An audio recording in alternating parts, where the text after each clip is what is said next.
The night when 185,000 Assyrian soldiers were killed by divine wrath. But it wasn't a disease that caused this. It wasn't a natural disaster. Only one being was responsible.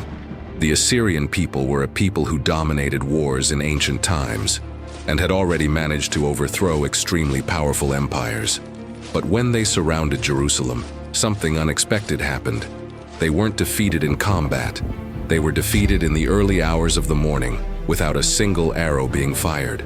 What power could humble the greatest army in the world, without a single sound? Let's go back to Jerusalem, in a dark time. The streets that were once consecrated to the true God were now filled with empty images. People burned perfumed incense to gods that didn't exist. King Ahaz himself, Hezekiah's father, had led the people away from the faith, and the young prince Hezekiah watched it all from the palace window.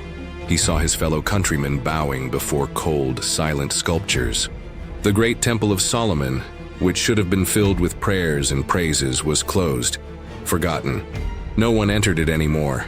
But Hezekiah was not like the others. While everyone else was erasing God from their memories, he kept the stories his teachers told him. Stories of David, who won battles by trusting in God. Of Moses, who led the people through the desert with faith. Of Abraham, who believed even without seeing. For Hezekiah, these stories were not legends. They were real. They were beacons of hope. With each new day, he saw new false altars being erected in the alleys of Jerusalem. The people had forgotten the sacred covenant they had with the true God. They were disoriented, like sheep without a shepherd. Until everything changed. King Ahaz died. Hezekiah assumed the throne. Young but determined, he knew exactly where to start. His first act as king was bold. He walked up to the closed temple and ordered the workers to open the enormous gates. The people watched in silence, their eyes wide, their hearts in suspense. This new king was about to rekindle the faith that the world had forgotten. But as Hezekiah rekindled the faith of his people, an implacable threat loomed. The mighty Assyrian army, led by Sennacherib, was descending on Jerusalem. They were unlike any other enemy. Their weapons were ingenious, their strategy brutal. And where they came, neither walls nor kings remained standing. They had gigantic, movable towers.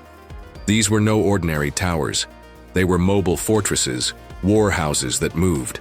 The Assyrians stationed their best archers high up, from where they could fire accurate arrows at those below. But what really caused fear was another machine, the battering ram. A gigantic log with an iron head shaped like that of a ram. This monstrous structure was rammed against the city walls, once, twice, 10, 100 times, over and over again. She never tired, she never hesitated, and she never retreated until the walls crumbled like toys. But the Assyrians knew that destroying stone was not enough. They wanted to break the spirit of the people. Before any attack, they sent messengers to spread terrifying stories about the cities they had already destroyed. Just hearing these threats, many surrendered without a fight. The army was meticulously planned. Some soldiers were assigned the specific job of building bridges and roads. Others were assigned to dig tunnels under the walls.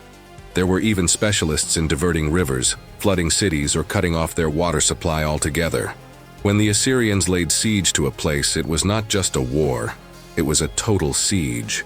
No food came in. Not a drop of water passed through. Not a message escaped. They set up camps in a circle around the city as a warning. We will not leave until we have brought you down. And their arrows weren't just weapons, they were shadows. So many archers fired at once that the sky seemed to darken. It was as if the sun were being blotted out by a deadly swarm. To protect themselves, they formed a shield wall, a moving metal mountain, advancing with cold, destructive precision. The Assyrians prided themselves on the fear they caused. They carved scenes of their victories into huge stones, so that everyone would know what happened to those who dared to resist. Their king, Sennacherib, boasted without limits. He wrote his conquests on clay tablets, telling the world how his army crushed anyone who dared to stand against him. He called himself the Great King, the King of the world. Now imagine being in Jerusalem and receiving the news. A huge army is coming towards you. The same army that had already conquered the northern kingdom of Israel. The same army that had destroyed hundreds of cities. the same army that had never been defeated. This was what Hezekiah and his people were about to face. But what happened next would surprise even the mighty Assyrians. We can almost hear the frightened whispers in the streets of the city. How are we going to defeat such a strong enemy? But Hezekiah was not ready to give up. He knew the Assyrians were coming, and he had a plan. First, he gathered all the workers in Jerusalem together. "We need stronger walls," he said. Higher, wider, thicker. Hammers and chisels soon began to echo. The city became a construction site. Men built walls under the scorching sun day after day, trying to finish before the enemy arrived. But Hezekiah knew that walls alone would not sustain a long war. They would need something even more vital: water. The problem: the city's main source of water was outside the walls. If they were surrounded, they would be cut off from it. So the king had an ingenious idea. He ordered a secret tunnel to be dug. And this was no ordinary tunnel. It was long, through solid rock, and would be dug simultaneously from two sides in the hope that they would meet in the middle. It was hard work, but there was no time to waste. The water from the spring would flow straight into Jerusalem.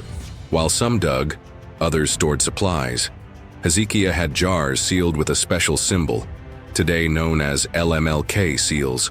They marked containers of wine, oil, and grain, stored for the difficult days ahead. The entire city mobilized. Some made weapons, others repaired old buildings. Each person had a role. Hezekiah walked among them, encouraging the people. "Do not be afraid. The Assyrians are powerful, but our God is greater." Over time, Jerusalem was transformed. The walls grew taller. The tunnel grew deeper. The storerooms filled up. That ordinary city, it was becoming a fortress. But Hezekiah did more than build walls and store supplies. He strengthened something even more essential: the hearts of his people. He reminded everyone of the times God had saved Israel in the past. He told stories that warmed the spirit, like David facing Goliath and Moses crossing the Red Sea with his people. These memories rekindled hope. Hezekiah knew something fundamental. Yes, it was necessary to have strong walls and enough food. But what would truly sustain Jerusalem were steadfast and trusting souls. The Assyrians were known for a cruel tactic. They won battles before they even began, without swords, only with fear. They spread panic, they demoralized. But Hezekiah fought against this. He worked tirelessly to keep the flame of faith burning in the hearts of each citizen. Doubt, however, haunted the people. Would all this be enough? Would the walls withstand the most feared army in the world? Would the supplies last? Would the tunnel bring enough water? And most of all, would God protect them as he had so many times before? Then the ground began to shake. Thousands of Assyrian soldiers were marching toward Jerusalem.